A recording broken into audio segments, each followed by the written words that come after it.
78편 1절부터 8절까지 말씀을 우리가 교독해서 읽도록 하겠습니다. 1절부터 8절입니다. 내 백성아, 내 교훈을 들으며 내 말에 귀를 기울여라. 내가 입을 열어서 비유로 말하며 숨겨진 옛 비밀을 밝혀주겠다. 이것은 우리가 들어서 이미 아는 바요. 우리 조상들이 우리에게 전하여 준 것이다. 우리가 이것을 숨기지 않고 우리 자손에게 전하여 줄 것이니 곧 주님의 영광스러운 행적과 능력과 그가 이루신 놀라운 일들을 미래의 세대에게 전하여 줄 것이다. 주님께서 야곱에게 언약의 규례를 세우시고 이스라엘에게 법을 세우실 때에 자손에게 잘 가르치라고 우리 조상에게 명하신 것이다. 미래에 태어날 자손에게도 대대로 일러주어 그들도 그들의 자손에게 대대손손 전하게 하셨다. 그들이 희망을 하나님께 두어서 하나님이 하신 일들을 잊지 않고 그 계명을 지키게 하셨다.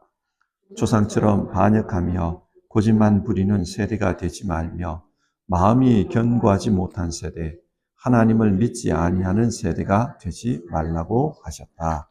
아멘.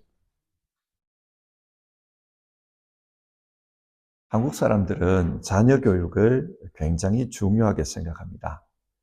교육이 자녀들의 미래를 좌우한다고 생각하기 때문입니다. 그래서 할 수만 있다면 최선을 다해서 자녀 교육을 하려고 합니다. 좋은 학교를 보내려고 하고요. 또 다양한 학원들을 보냅니다. 그래서 자녀들에게 좋은 교육의 기회를 제공하려고 합니다. 정말 열심히 교육합니다. 그런데 한국 사람들의 자녀 교육은 너무 지식 중심의 교육, 또 재능 개발 중심의 교육에 치우친 면이 있습니다. 교육을 하는 근본 목적은 그 사람이 바르게 살도록 하기 위해서입니다. 그리고 이 교육을 통해서 일생을 행복하게 살도록 하기 위해서 교육하는 것입니다. 자, 그렇다면 우리가 이런 교육을 통해서 세상에서 하는 교육을 통해서 그 목적에 도달했는지를 한번 따져봐야 됩니다. 자녀들이 정말 더 올바른 사람이 되었는지 그리고 더 행복하게 살아가고 있는지 그것을 한번 따져봐야 됩니다. 우리가 통계 자료를 가지고 있는 것은 아닙니다만 결과가 어떨 것 같습니까? 사람은 하나님의 형상으로 지음을 받았습니다. 따라서 하나님을 믿고 하나님을 본받아 살아갈 때에 하나님의 형상으로서 살 수가 있습니다. 하나님을 모르면은 하나님의 형상으로 살 수가 없습니다. 하나님의 형상으로 살라고 하나님이 사람을 창조했는데 하나님의 형상으로 살지 못하면 그 창조의 목적에 맞게 살지 못하는 것입니다. 자기의 존재 목적에 맞게 살지 못하면 결코 그 인생이 행복할 수가 없습니다.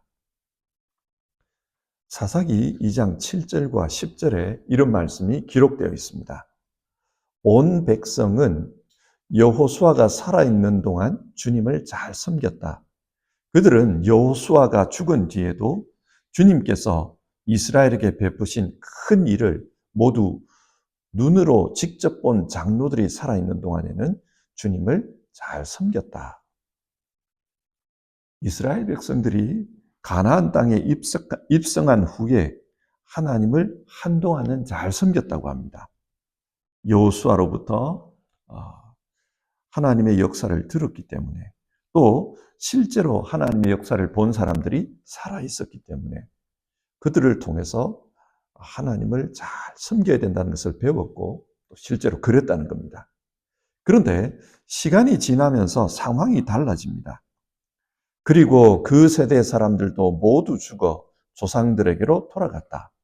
그들이 죽은 뒤에 새로운 세대가 일어났는데 그들은 주님을 알지 못하고 주님께서 이스라엘을 돌보신 일도 알지 못하였다.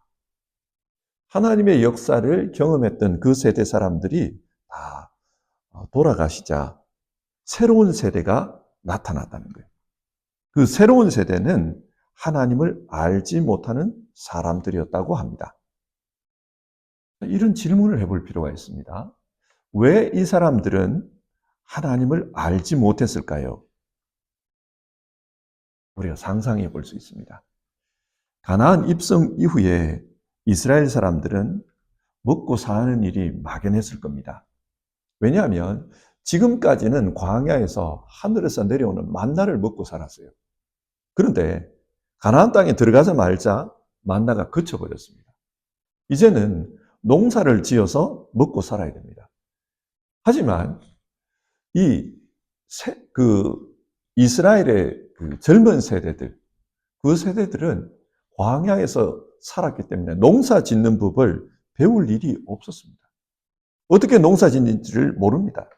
어떻게 땅을 개간해야 하는지, 어떻게 농사 지어야 하는지 그걸 몰랐어요. 그러다 보니까 그 땅에 살고 있는 사람들에게 그것을 배워야만 했습니다. 이 일에 굉장히 바빴던 겁니다.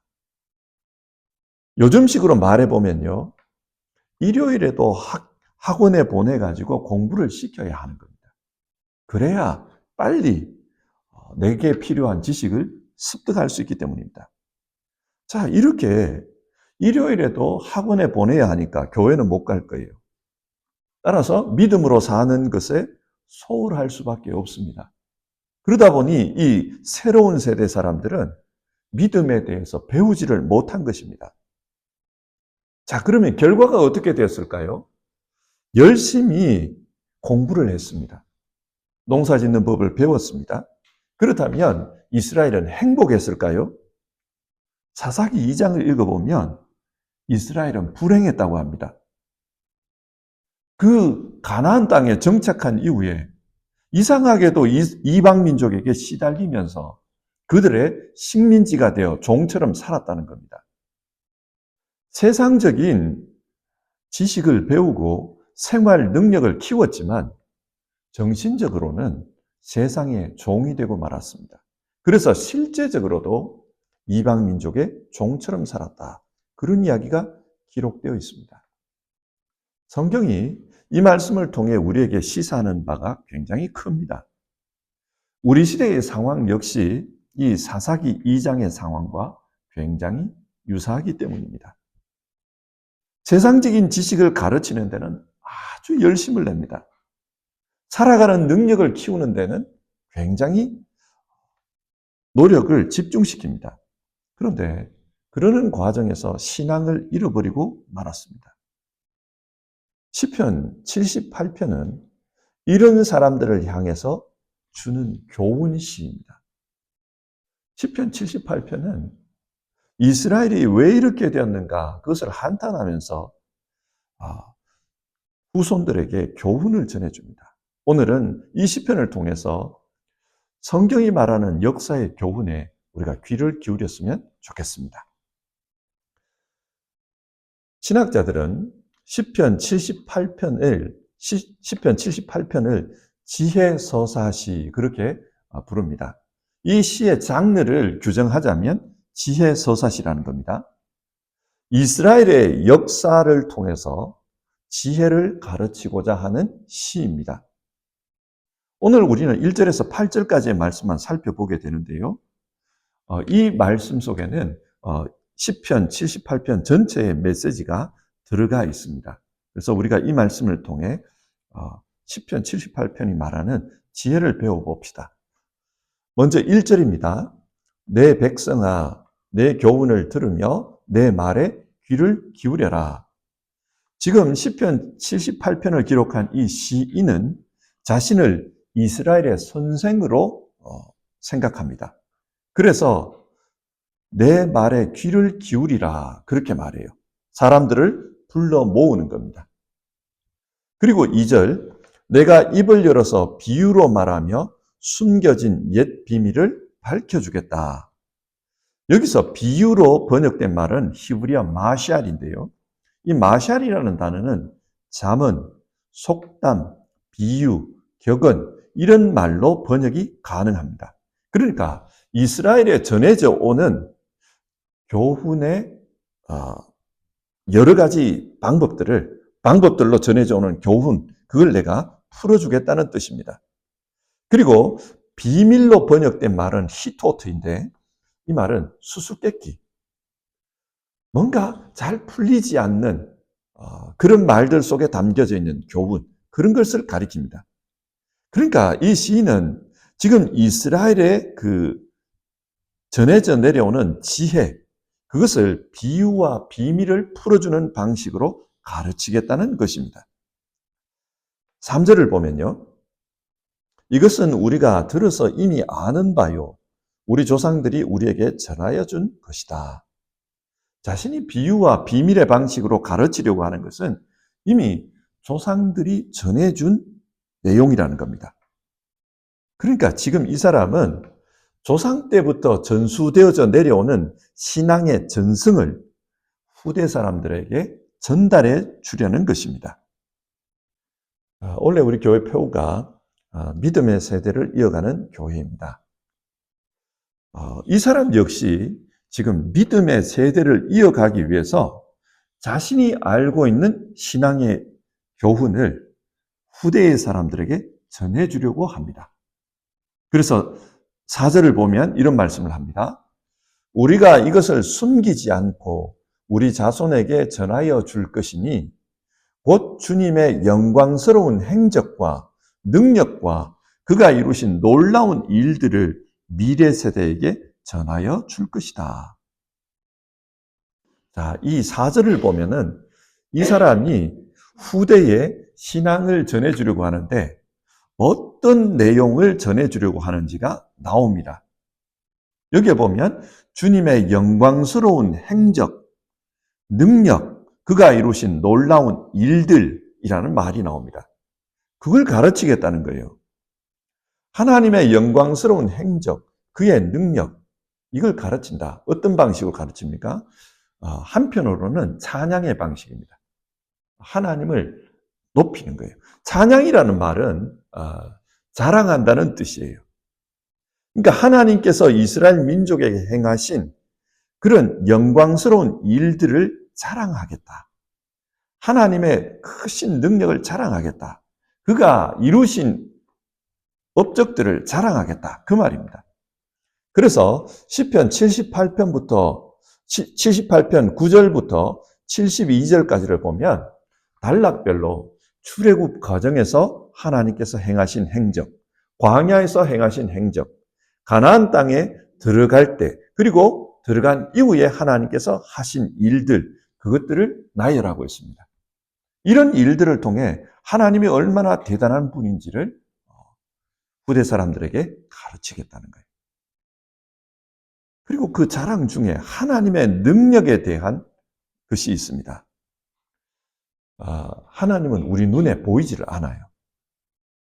그런데 하나님은 자신의 능력을 통해 자기 존재를 우리에게 나타냅니다. 따라서 하나님의 능력을 내가 전하겠다. 이 말은 하나님이 어떤 분인지 그것을 너희에게 가르치겠다. 이 말입니다. 신앙교육의 궁극적인 목적은 하나님이 어떤 분인지를 가르치는 겁니다. 그래서 하나님이 세상의 역사에서 어떤 일을 행하셨는지, 또 그 역사로부터 어떤 교훈을 주시는지 그걸 말하는 겁니다. 궁극적으로는 하나님이 어떤 분인지를 말하기 위해서입니다. 5절을 보겠습니다. 5절을 보면은 왜 신앙을 가르쳐야 하는지 그 이유가 나옵니다. 어떤 이유냐? 주님께서 야곱에게 언약의 규례를 세우시고 이스라엘에게 법을 세우실 때에 자손에게 잘 가르치라고 우리 조상에게 명하신 것이다. 하나님께서 명령하셨다는 겁니다. 하나님이 어떤 분인지를 가르치기 위해 규례와 율법을 가르치라. 그걸 명령했다는 거예요. 규례와 율법이라는 것은 하나님의 백성된 이스라엘이 그 약속의 땅에서 어떻게 살아야 하는지에 대해서 말해주는 법률입니다. 그런데 이 법률을 지키다 보면은 하나님을 배우게 돼요. 어떤 면에서 그런가? 하나님이 왜 우리에게 이렇게 살라고 했지? 그것을 생각하다 보면은 하나님의 성품을 알게 된다는 거예요. 그래서 하나님은 이 규례와 율법을 통해서 하나님이 어떤 분인지를 가르치려고 하시는 겁니다. 6절입니다. 미래에 태어날 자손에게도 대대로 일러주어 그들도 그들의 자손에게 대대손손 전하게 하셨다. 하나님이 어떤 분인지를 대대손손 전하라고 하나님이 하셨다. 그렇기 때문에 나도 지금 여러분에게 전하고 있는 것이고 여러분도 여러분의 후손에게 전해야 합니다. 그렇게 말하고 있는 것입니다. 7절을 보면은 이런 가르침을 통해 궁극적으로 이루고자 하는 목적이 나옵니다. 그 목적이 뭐냐? 7절입니다. 그들이 희망을 하나님께 두어서 하나님이 하신 일을 잊지 않고 그 계명을 지키게 하셨다. 삶의 소망을 하나님께 두고 사는 것, 그게 신앙의 목적입니다. 하나님께 소망을 두고 살라는 거예요. 8절을 보면 조상처럼 반역하며 고집만 부리는 세대가 되지 말며 마음이 견고하지 못한 세대, 하나님을 믿지 않은 세대가 되지 말라고 하셨다. 하나님께 소망을 두지 않으면은 하나님에 대해서 반역하고 고집을 부리고 마음이 완악해져서 하나님을 믿지 않는 그런 사람이 된다는 겁니다. 그래서 하나님을 가르치라. 하나님께 소망을 두라고 가르치라. 그래야 이 민족이 하나님으로부터 복을 받을 수가 있고 행복한 삶을 살 수 있다. 그걸 말하는 겁니다. 자, 이 말씀을 정리를 해서 우리가 한번 생각해 보겠습니다. 여러 이야기들을 했는데 정리해 보면 이런 거예요. 시편 78편을 기록한 이분은 자기가 이스라엘의 선생임을 말합니다. 나는 이스라엘의 선생으로서 너희에게 하나님에 대해 가르치겠다. 그겁니다. 어떻게 가르치는가? 자신이 조상들로부터 전해받은 그 율법과 규례들, 또 비밀과 전승들, 비유들, 이런 것을 가르치겠다는 겁니다. 이를 통해서 궁극적으로 목표로 하는 것은 이스라엘은 하나님께 소망을 두고 살아야 한다. 이걸 목표로 한다는 거예요. 하나님께 소망을 두고 살아야 한다. 왜 이게 신앙교육의 목표입니까? 사람은 소망을 어디에 두느냐에 따라서 삶의 모습이 달라집니다.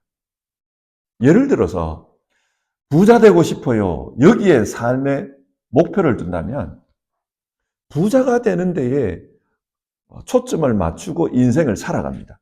열심히 일하고 열심히 저축하고 돈을 모읍니다. 부자가 되는 데 삶의 목표를 두면 그렇게 살아갑니다. 소망이 어디 있느냐에 따라서 삶의 모습이 달라집니다. 지금 이 시인은 하나님께 소망을 두고 살아야 된다. 그 이야기를 해요. 하나님께 소망을 두고 살아가면은 그 사람이 또 그 공동체가 하나님을 닮은 모습이 될 것입니다. 한국의 경우 자녀 교육을 열심히 합니다.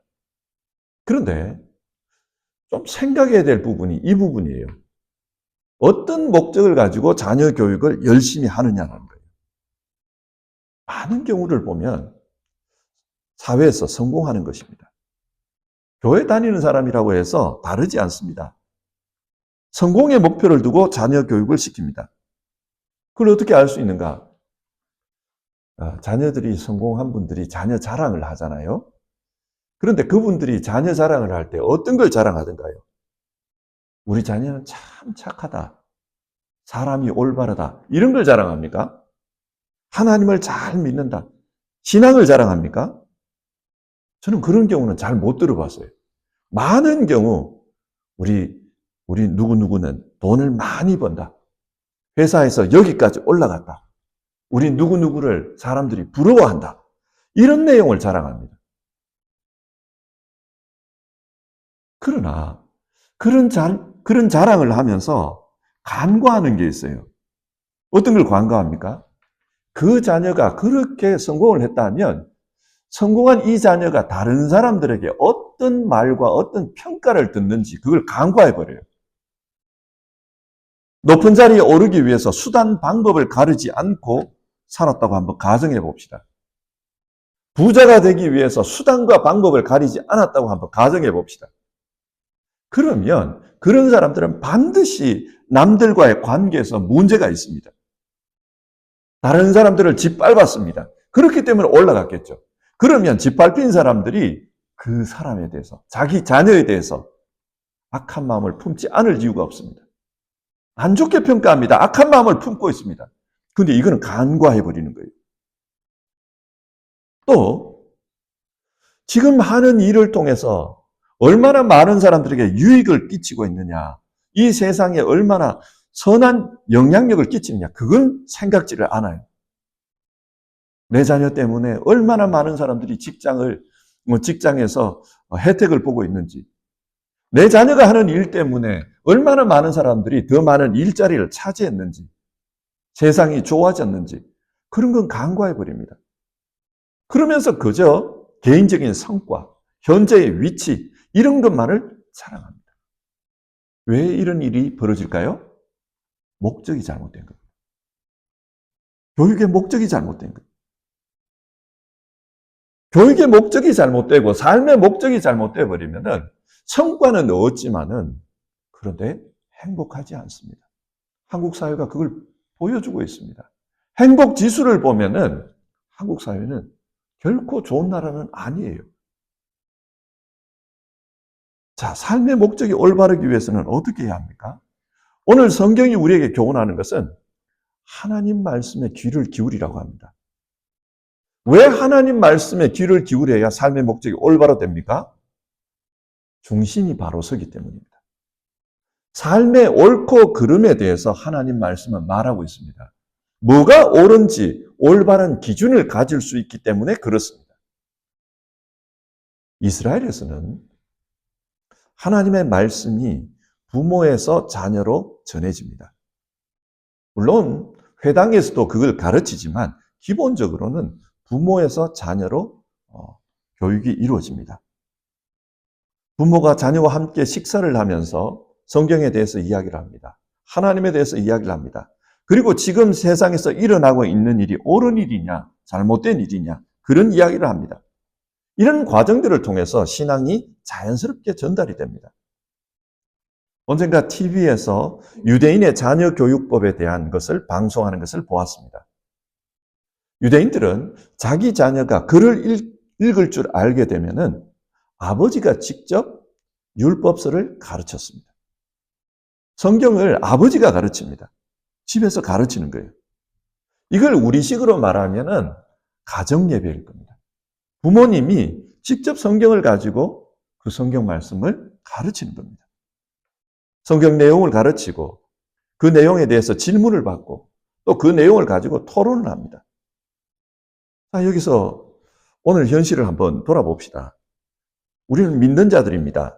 우리 믿는 자들의 가정은 신앙 교육에 있어서 어떤 모습을 보이고 있습니까? 집에서 자녀들과 어떤 이야기를 나누고 있습니까? 자녀들에게 요구하고 있는 것이 어떤 것입니까? 오늘 우리가 이 성경을 읽으면서 우리에게 선한 변화가 있었으면 좋겠습니다. 성경은 이스라엘에게 성경을 가르쳐야 된다. 그걸 이야기하고 있어요. 그걸 가르치지 않았기 때문에 광야 세대에서는 어떤 문제가 있었고 또 가나안 입성 당시에는 어떤 문제가 있었고 가나안 입성 이후에 북이스라엘이 왜 저렇게 되었는지 그것에 대한 이야기를 하고 있어요. 성경을 몰라서 그렇다는 거예요. 우리 가정 내에서 올바른 신앙의 전성이 일어났으면 좋겠습니다. 할아버지, 할머니의 신앙이 혹은 부모님의 신앙이 자녀에게 이어지는 그런 역사가 있었으면 좋겠습니다. 그리고 삶의 목적이 바르기 위해서는 꿈이 올바라야 됩니다. 잘못된 꿈을 가지고 달려가면은 삶이 올바를 수가 없습니다. 사람들이 그런 말을 하잖아요. 요즘 한국 아이들에게 제일 큰 꿈이 뭐냐? 건물주라 그러잖아요. 조물주 위에 건물주가 있다. 그런 말들을 하잖아요. 이게 뭘 말하는 겁니까? 아이들의 꿈이 편하게 사는 겁니다. 건물에서 나오는 임대료 받고 일하지 않고 놀면서 사는 것, 그게 꿈이 되어버렸습니다. 편하게 사는 게 꿈이에요. 그래서 그런 꿈을 가진 아이들은 부모를 원망합니다. 우리 부모는 건물이 없어가지고 내가 이 고생을 한다. 우리 부모가 부동산을 많이 가지고 있었으면 내가 이렇게 살지 않아도 되는데 우리 부모 때문에 내가 이 모양이다. 나는 흙수저다. 그런 이야기를 합니다. 그러나 하나님은 이런 것을 꿈으로 가지라고 말씀한 적이 없습니다. 하나님께서 말씀하시는 꿈은 원대한 꿈입니다. 성경을 보면 이런 이야기가 나와요. 물이 바다를 덮음같이 여호와를 아는 지식이 온 세상에 가득하리라. 이 말씀 속에 하나님의 꿈이 잘 표현되어 있다고 생각합니다. 물이 바다를 덮음같이 여호와를 아는 지식이 온 세상에 가득하리라. 하나님의 꿈은, 하나님이 우리에게 말씀하는 꿈은 하나님의 뜻, 하나님의 사랑이 이 세상에 가득하기를 원한다는 거예요. 하나님은 자신의 존재가 빛처럼 세상에 드러나기를 원하십니다. 빛이 세상을 밝히듯이 이 세상 속에 하나님이 밝혀지는 것을 원하십니다. 물이 바다를 덮음처럼 하나님이 이 세상을 덮는 것을 원하십니다. 이걸 좀 더 구체적으로 말하면 하나님의 사랑이 세상에 가득하기를 원하십니다. 하나님의 정의가 세상에 가득하기를 원하십니다. 그리고 그 사랑이 뭔지를 보여주시기 위해서 하나님이 직접 이 땅에 오셨습니다. 예수님입니다. 예수님의 십자가는 하나님의 사랑이 무엇인지를 보여준 겁니다. 하나님의 사랑, 하나님의 정의가 가득한 그런 세상이 되기를 원하신다. 이게 하나님의 꿈이에요. 그렇다면 우리가 자녀들에게 심어줘야 될 꿈도 이런 꿈이어야 합니다. 세상을 품어라. 세상에 하나님의 사랑이 가득하기를 꿈꿔라. 네가 뭘 할 수 있는지를 꿈꿔라. 이 세상에 하나님의 정의가 가득하기를 꿈꿔라. 그걸 위해서 네가 뭘 할 수 있는지를 생각해봐라. 그게 우리가 자녀들에게 주어야 할 꿈입니다. 자, 우리는 자녀들에게 어떤 꿈을 심어주고 있습니까? 오늘 말씀을 정리하겠습니다. 시편 78편은 이스라엘의 역사를 이야기하면서 신앙 교육의 중요성을 말하고 있습니다. 그러면서 하나님의 말씀을 가지지 못하면 그 시대가 어떻게 왜곡되고 일그러지는지 그것에 대해서 이야기합니다. 하나님의 뜻이 펼쳐지기 위해서는 하나님의 말씀을 가르쳐야 한다. 삶의 기준이 올바로 서야 한다. 그걸 이야기합니다. 그리고 삶의 목적을 하나님의 사랑이 가득한 세상, 그래서 서로 사랑하고 이웃을 배려하는 세상, 정의가 실천되는 세상이 되도록 해야 한다. 그것을 말하고 있습니다. 자, 이런 일이 가정에서부터 시작되어야 된다는 거예요. 가정에서부터 자녀 교육은 이루어져야 되고 신앙은 전승되어야 합니다. 물론 교회도 이 일을 해야 합니다. 그래서 오늘 우리가 같이 기도하기를 바라는 것은 하나님, 오늘 성경을 통해 우리가 하나님을 믿는 이 신앙이 가정에서부터 전해져야 되고 또 교회를 통해 전해져야 된다는 것을 보았는데 우리 가정이 또 우리 교회가 그런 일을 잘 감당할 수 있도록 도와주십시오. 우리가 기도했으면 좋겠습니다. 그러기 위해서는 내가 먼저 하나님의 말씀에 서야 되고 내 꿈이 하나님의 뜻을 품은 꿈이 되어야 합니다. 그래서 하나님, 나부터 하나님 말씀으로 하나님 꿈으로 가득하게 하옵소서. 그리고 우리 가정과 우리 교회가 그 일을 잘 감당해 갈 수 있도록 도와주옵소서. 우리 그렇게 같이 기도하는 시간 가져봅시다. 먼저 찬송을 하겠습니다. 찬송가